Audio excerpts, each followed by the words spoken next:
दरम्यान उपमुख्यमंत्री अजित पवारांच्या निधनानंतर रिक्त पद अजित पवारांच्या पत्नी सुनेत्रा पवार यांना द्यावं असा सूर राष्ट्रवादीच्या नेत्यांनी लावलेला आहे। या संदर्भात राष्ट्रवादीचे नेते सुनील तटकरे, प्रफुल्ल पटेल, धनंजय मुंडे हे आज मुख्यमंत्र्यांना भेटले। राष्ट्रवादी अध्यक्षपदाची जागा अजित पवारांकडे होती, त्याबद्दल लवकरात लवकर निर्णय घेणार असल्याची माहिती प्रफुल्ल पटेल यांनी दिली। तर मुख्यमंत्र्यांच्या भेटीत सुनेत्रा पवारांबाबत चर्चा झालेली नसून चर्चा करून योग्य तो निर्णय घेऊ अशी माहिती प्रफुल्ल पटेल यांनी दिलेली आहे। वहिनी पवार यांचा कुठलाही आज आम्ही नावाची चर्चा केली नाही, पण ते आमच्या अंतर्गत विषय आहे।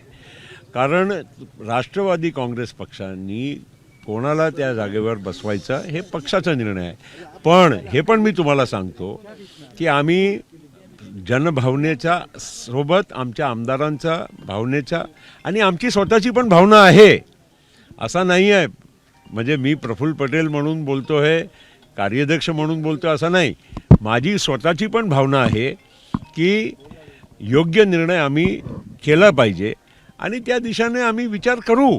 आता सुनेत्रा वहिनीशी पण बोलावं लागेल की नाही आम्हाला त्यांच्या परिवारची पार्थ पवार आहे, जय पवार आहे, सुनेत्रा वहिनी आहे, त्यांच्याशी पण बोलावं लागेल।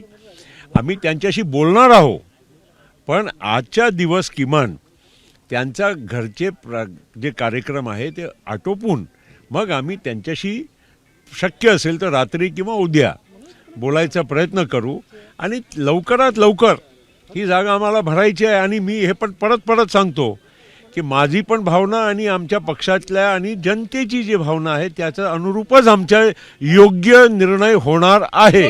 विधिमंडळाचे आमचे नेते, उपमुख्यमंत्री, ही जागा मान्य अजितदादाकडे होती, त्या जागेचा उद्याच्याला आम्हालाही निर्णय करावा लागणार आहे। म्हणून त्यांना आम्ही फक्त एवढंच सांगितलं की येत्या काही दिवसामध्ये लवकरात लवकर आम्हाला निर्णय करायचा आहे आणि त्याच्यासाठी आमच्या पक्षाचे सर्व आमदारांनाही बोलवून त्यांच्याशी चर्चा करून आणि योग्य निर्णय तातडीनं निर्णय जनभावनाला आदर करून आदरणीय अजितदादा पवारांचा जे काही या आमच्या पक्षासाठी जे महत्त्वाचा एक योगदान होता, त्यांची अत्यंत महत्त्वाची भूमिका होती, सगळ्या बाबतीचा विचार करून आम्हाला लवकरात लवकर निर्णय करायचा आहे, एवढा आम्ही त्यांना फक्त। दरम्यान सुनेत्रा पवारांनी उपमुख्यमंत्री व्हावं अशी भावना दोन्ही राष्ट्रवादीच्या नेत्यांनी बोलून दाखवली। आपण पाहूया। आमच्या पक्षाची ओळख जी आहे एक पवार आहे, ह्या राष्ट्रवादीची असो त्या राष्ट्रवादीची असो, शरद पवार अजित पवारांमध्ये पक्षाची ओळख आहे। आम्ही फक्त विभागलं गेलेलो आहे, आमची मनं एक आहे, आम्ही सगळे एकत्र बसण्यापेक्षा त्यांनी ठरवावं काय करायचं आणि ते जे ठरवतील ते आम्ही सगळ्यांनी मान्य केलं पाहिजे, अशा प्रकारची भूमिका घेणं गरजेचं आहे। काय होतं मग सुनेत्रा वहिनींना केलं, कोणाला हरकत होणार नाही, अजून कोणाला करा याच्याबद्दल चर्चा होईल। अजितदादांची जी तळमळ होती ना की मला पक्ष एकसंघ करायचा, पुढचं विजन करत असताना पुढचं काहीतरी त्यांच्या डोक्यात असल्याशिवाय त्यांनी पक्ष केली करण्याचा प्रश्न आणला का? अनेकांचं म्हणणं का आता सुनेत्राताईंना दादांच्या जागेवर त्या ठिकाणी आणलं गेलं पाहिजे किंवा पवार फॅमिली पुढं असेल तरच आपला टिकाव आहे। मी मंत्री आहे एका विभागाचा, मी काम करू शकतो माझ्या मतदारसंघाचं, फार तर जिल्ह्याचं, पण ज्या पटीत ज्या तोडीत तर त्यांची बरोबरी आपण नाही कोणी करू शकत।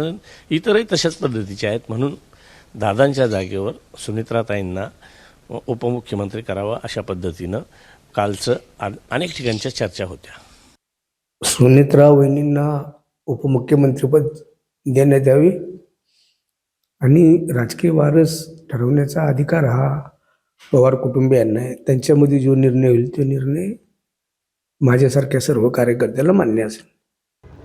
मला वाटतं की आता एकत्र पवार परिवारच या बाबतीतला निर्णय घेतील आणि त्यांनी तो घ्यावा। आम्ही पवार परिवाराने घेतलेला जो काही निर्णय असेल त्याचा आम्ही स्वागतच करू।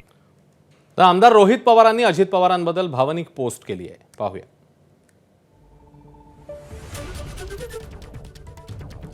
अजित पवारांनी जिथे विकासरूपी फुलांची बाग फुलवली तिथेच त्यांची राख सावडण्याची वेळ येईल।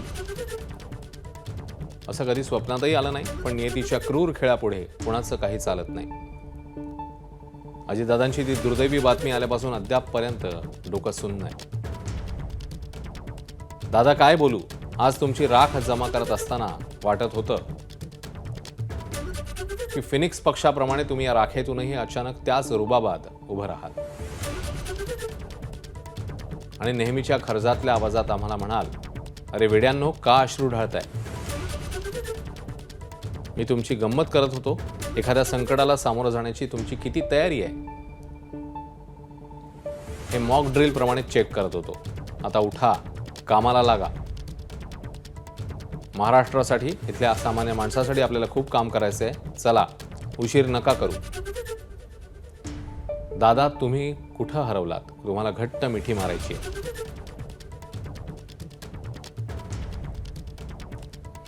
अशी पोस्ट केली आहे रोहित पवारांनी. एबीपी माझा, उघडा डोळे बघा नीट.